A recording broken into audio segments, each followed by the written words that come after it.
and we're numbering his mighty men. We know that he was a mighty king. When we go to 2 Samuel chapter 16, he's anointed king. Amen. Because of Saul's wickedness, he's anointed king as a boy. All right.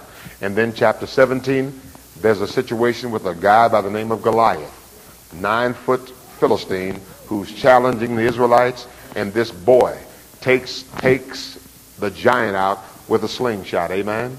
And then we have what? He is the apple of Israel's eye at that point. All right. I mean, he is the greatest man. He's the most known man in Israel. And then he's ordered to serve in the courts of Saul, the courts of the king. And the king sends him out, battle after battle after battle. This man proves to be a great, magnificent warrior.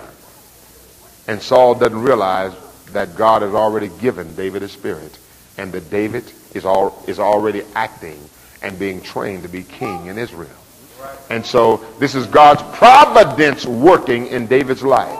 His purpose, his providence, his presence, his power working in David's life. And then Saul hears the phrase or the song, Saul has killed his thousands, but David his 10,000s. And so Saul's heart turns to jealousy. And so here we have a king driven by jealousy. In our recovery houses, we talk about who's driving your bus. Is it crack cocaine? Is it this? Is it that? Well, what was driving Saul's bus was jealousy. And jealousy was leading him to go after killing the man who saved the lives of his entire family. Because if Goliath would have prevailed, the first people they killed is the king's entire family. So this man had saved his life, saved the kingdom. He was the most popular man in the kingdom, and now you seek to kill him. You take everything from him, including his wife, who was your daughter that you gave to him. You took her back and gave her to another. How low can you go, Saul? Okay? Took everything from him. And so then we have David on the run. He goes up to the priest of Nob. I'm just cutting through because we're going to cover this in detail later on. He goes up to the priest of Nob, and the priest of Nob doesn't know he's on the run. And the priest of Nob gives him some food. He says, do you have a weapon? He gives him Goliath's sword. And so David takes off from there, and Saul, according to the 22nd chapter, comes up to the priest of Nob and slays all the priests, except one who gets away. One of the sons of the priest gets away and hooks up with David. And then now I'd like to go where the mighty men started.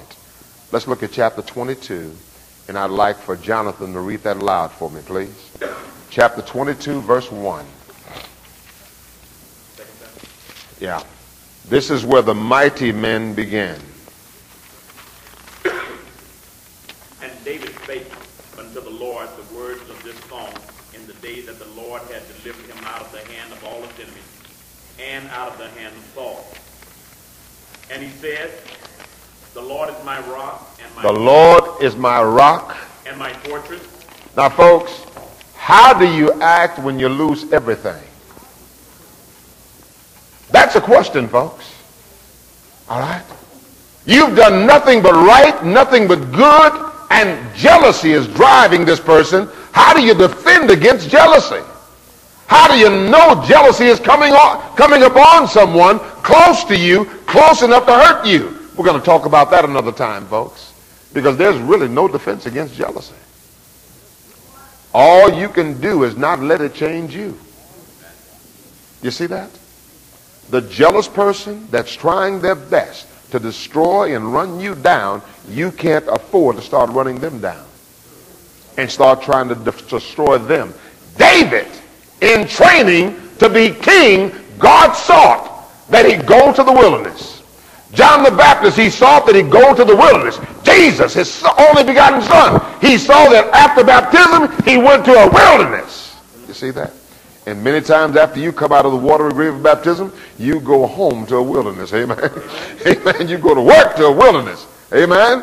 Read, please. And he said, the Lord is my rock. The Lord is my rock. And my fortress. and my fortress, and my deliverer. and my deliverer. Okay, I'm going to depend on the Lord to deal with this situation. Okay? Read. The God of my rock. The God of my rock. In him will I trust. In him will I trust. I'm sorry. Go back to 1 Samuel, the 22nd chapter. That's what I wanted. Yeah. 1 Samuel, the 22nd chapter. I think that's how I got Leroy mixed up. Okay. All right. Go ahead. Okay. All right. David therefore departed thence. David therefore departed thence. And escaped to the cave. And escaped to the cave of Adullam. Read. And when his brethren and all his father's house heard it. When his brethren and all his father's house heard it. They went down thither to him. They went down there to him. And everyone that was in distress. Everyone that was in distress. Listen to this, folks. In distress. And everyone that was in debt. Everyone that was in debt. And everyone that was in discontented. Discontented. Gathered themselves unto him. Now this is who David had. The scum, the misfits, the outcast of Israel. About 400 men. That's who these men started out as. And later, the Bible calls them the mighty men of David. They started off in distress. Right. They started off in debt. Right. They started off discontented. Right. Now, folks, I want you to know that in debt back in those days, if you couldn't pay a debt, your family was sold into slavery, including yourself. You know that, right? If you couldn't pay the debt, all right? And you were considered the scum, the lowest of that whole societal scale as a slave. So if you owed debt, you either were sold into slavery or you went into prison. Right. All right? Thank God we don't have those laws today. We wouldn't have no church. All right? Okay. You'd have one or two people sitting up here, all right? Amen, all right? One or two people, thank God. But those in debt, folks, and those who are discontented, those who are what? In distress, they came to David. Sounds like Luke chapter 4:17, right? The Son of Man comes to what? Heal the brokenhearted, okay? Set at liberty those captives, so on, all right?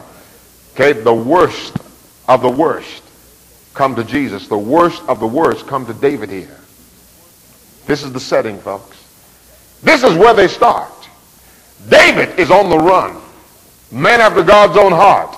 The man chosen to be king. He's on the run. He went from the greatest person in the land to a person who's running for his life.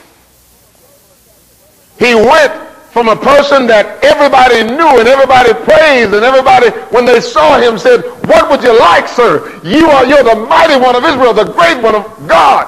He went from that to "You ain't nobody. And I wouldn't give you a cup of water." All right? How do you deal with that, folks? How do you deal with that? That changes people, okay? That's devastation.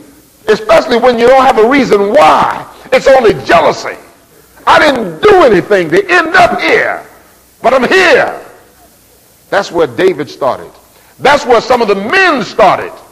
These mighty men. And what I like about it, folks, is after all these years and all these exploits that happen, they're on the run, they get away from Saul, they have 2 chances to kill Saul. Saul's kids are killed. His 3 sons with him on Mount Gilboa. And then in the first chapter of 2 Samuel, somebody tells David about it. David kills the person that tells him. He's so hurt, he weeps. Why have the mighty fallen? David still loves Saul in spite of the jealousy, in spite of the pain. Can you imagine, folks, never being able to build a house anywhere? Never being able to live in an apartment? All right? You had to go from cave to stronghold to stronghold. You could not afford to live in the city.